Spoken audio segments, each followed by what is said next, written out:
Last time we were here, we made that really cute journal pouch. Well, I kept going because that fabric was so much fun to sew with. And do you know what I don't have? Well, I have the free ones that you get when you buy your glasses. And they're big and clunky, and I never want to put them in my purse because most of the time my purse is so small, they don't fit. So I made a slim case for my glasses. It's got a magnetic closure at the top, so they're not going to slip and slide out. And I used foam so that this is really squishy. It's really going to protect your glasses when it's in your handbag, in your purse, wherever you need to stick them, and you don't have to worry about them falling out or getting lost. To get started, you're going to take two pieces that I have cut down to 7 by 4, and I have also put fusible foam on the back side. I'm going to use this sewing guide. This helps me when I'm doing some straight line quilting to keep my lines straight because my machine didn't come with one. Yours may have, but if not, you can get this aftermarket sewing guide that just simply attaches right to the side of your presser foot, and it helps to keep your lines nice and straight while you're doing simple straight line quilting, which is some of my favorite quilting to do. So once I get this applied to my foot, then I'm going to decide how far apart do I want my lines while I'm quilting, and I set that distance and I keep it there the entire time. Now, typically I would start by using a ruler and a marking pen to mark my very first line so I make sure that it's nice and straight, but I just decided to go for it here. I do recommend though, use a ruler and a marking pen to get that first line as straight as you possibly can, and then follow that when you're stitching. Then this is where the seam guide comes in. So we're going to use the little guide over on the right side. And I decided I want my lines to be a little bit further apart. So I'm moving it over just a little bit. And now that's where I'm going to leave it set the entire time. And I'm going to use the guide on the right and I'm going to watch that while I'm stitching. So I'm stitching off to the left of that line. But as long as I keep putting the line over the, I'm sorry, putting the guide over the line that I just stitched as I go down the panel, then I will have all of my lines be the same distance apart. So I'm going to do this all the way across this direction, and then I'm going to turn it around and I'm going to go back the opposite way to create these cute little diamonds, if you will. It's going to look really cute. And then I'm going to do that for both the front and the back pieces. Both of them are measuring 7 by 4.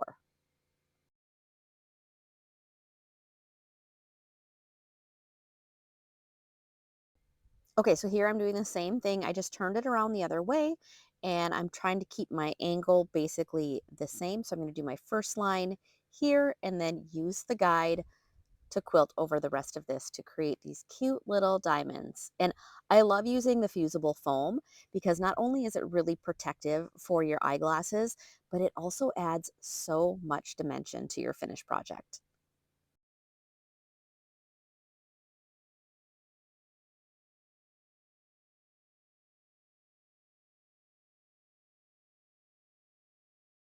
Look at how cute that is when you're all done. Now we're going to go ahead and do this to the other piece so they look exactly the same.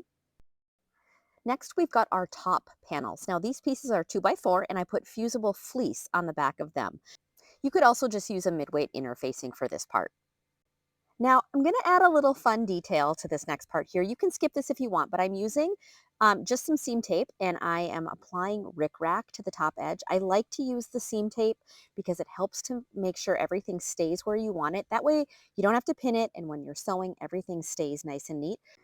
So now I'm just simply going to stick my rickrack right over that tape. It helps keep it straight and exactly where you want it. And then the beauty of it, because I'm using rickrack, it's not covering all the tape. Now the top piece, I'm going to lay that over the rickrack and then I'm going to stitch it down, but it'll hold everything where I want it to be all at once. So you can see I just stick it on here and it's just going to stick there because some of that tape is still visible at the very top, which not a big deal at all. So I'm going to repeat that over on the other side so that they are the same because this is the front and the back of the outside of the case.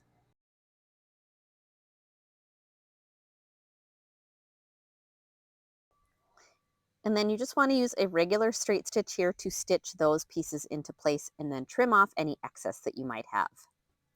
That little added rickrack detail, it's just so cute. It's not necessary. You don't have to do it if you don't want to, or if you don't have any on hand. I happen to have some and I just thought it would be really fun with this case. So either way, totally up to you. You can skip that step if you want to. But once you get that top on, then you can go ahead and top stitch that down. Top stitching helps keep everything in place, but it also adds a cute decorative element. Now, make sure you do that for both pieces, for the front and the back. So they should look like this. Next, it's time to put the little magnetic snap inside the lining. Now, this is the top pieces for the lining. They are also 2x4, just like they were for the outside. And I'm going to measure and mark the center of this piece here. I'm going to go midway up. You don't want it right at the top. You want to leave room for stitching all the way around that. So we're going to go ahead and mark both of these pieces in the center, and then we're going to add our little magnetic snaps. Once you've marked those spots, then go ahead and take one of the backer pieces, and I like to use this as my template, and I line up the middle with where I just placed my mark, and then I just draw a little line in each of the little open slits there. That's going to be where the little tabs on the back of the snap go through. So do that for both of those pieces. Just mark, and then I will use either a tiny little scissors or sometimes a seam ripper. Here's my trick with the seam ripper. Fold that in half, poke your seam ripper through both layers, and just rip it right there. That way you're not cutting it any longer than it should be. It keeps it the exact size. And then you just slip your tab in right through those little slits that you just made, poke them through the back, and then you can put your backer on and push those tabs down to secure it in place. And this is why you also want to make sure you have some sort of interfacing on these liner pieces, because it helps to reinforce that back, especially since we're tearing through that fabric and putting those tabs in there. So if you don't want to use the seam ripper, just use the tip of a scissors and just do a little tiny snip. Really, those holes do not need to be very large. You want them smaller than they need to be, and then just kind of push that magnetic snap through. And then put that backer on, and then just fold down those prongs, and it locks it into place. And there you have a magnetic snap. Super easy to do. Now you're going to grab your two lining pieces. Those pieces should also be 7x4, just like the outside. And we're just going to simply stitch these onto the top. Now, we don't need to add anything decorative because this is the inside. You can line your pieces with fusible fleece or something like that if you would like to, just to add a little bit more lining. But because we used foam on the outside, I don't know that adding more is necessary. You can if you want to, though. And then go ahead and just stitch those two pieces in place, fold it open. You can finger press it or press with your iron if you want to, and then just do a little top stitching there. That helps keep everything in place. And make sure you do the same thing for the other piece for your lining. And then we are going to be able to start assembling our cute little eyeglass case.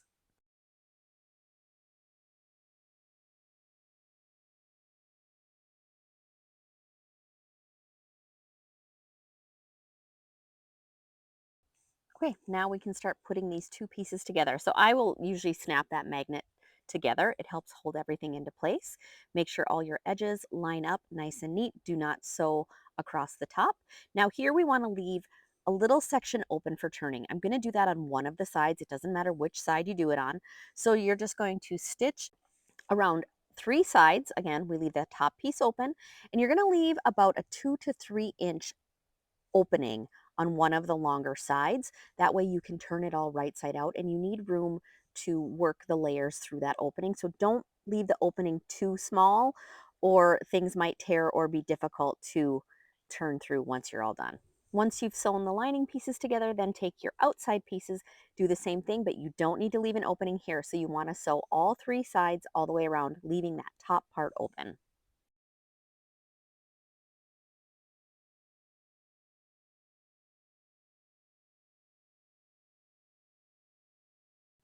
Once you are done stitching the two pieces of the outside together, then you're going to turn that piece right side out. So reach in there, grab those corners best you can. You might want to use some sort of finger pressing tool or something with a blunt end to help pop out those corners to make sure they look nice and they're nice and pointy when you are all done turning it right side out. With the foam, it adds a little bit of extra bulk in there. You can snip the corners off if you want to as well. Just be careful not to snip into your stitching.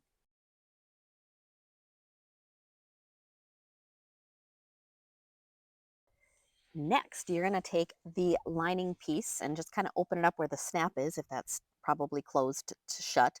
And then you're going to slip the inside into the lining piece. So make sure you're matching up the sides and that you push it all the way down into the bottom and scoot that in there. It's going to be a little, tricky because it's thicker, but just push that in there. Make sure you push it all the way down and make sure you match up those side seams and then the top edge. Now you're going to wiggle this under your presser foot. Just make sure it's one layer. Just put the other layer kind of off to the side and then slowly just turn it towards you as you go, making sure when you turn it, you're leaving the needle in the fabric and you're just lifting up the presser foot, not that needle at all. And you just stitch around this top edge and we're stitching the two pieces together right here.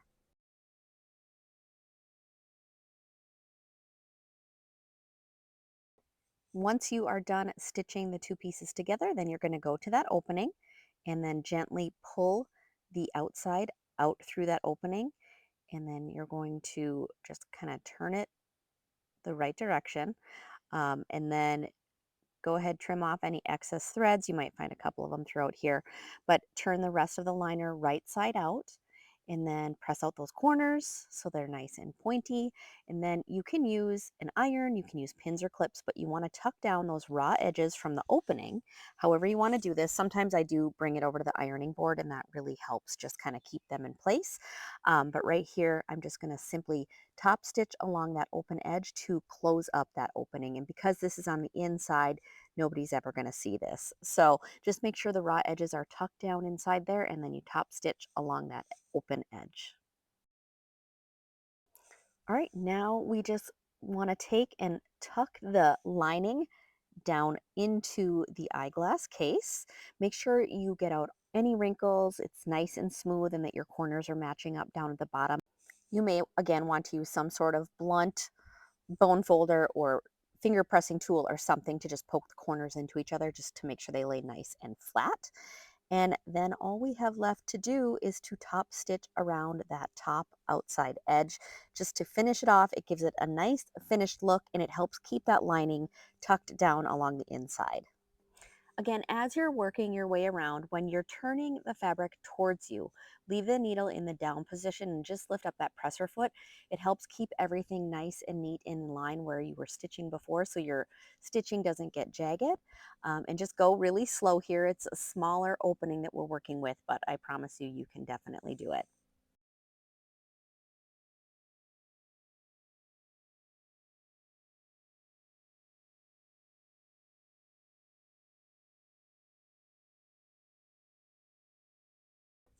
And that's all there is to it. Now you have a nice snapping eyeglass case so you can keep your glasses in there. It snaps shut so you don't have to worry about them sliding out. It's small that you can tuck it right into your purse or your handbag. It's not going to get lost, and with that fusible foam, it's nice and protected. I'm going to link the fabric for you in the description. This is from Rifle Paper Co. It is their new line called Dahlia. It is so pretty and so beautiful. And if you want to make like coordinating accessories, I've got this journal pouch that you just have to make if you haven't already. It's in this video right here.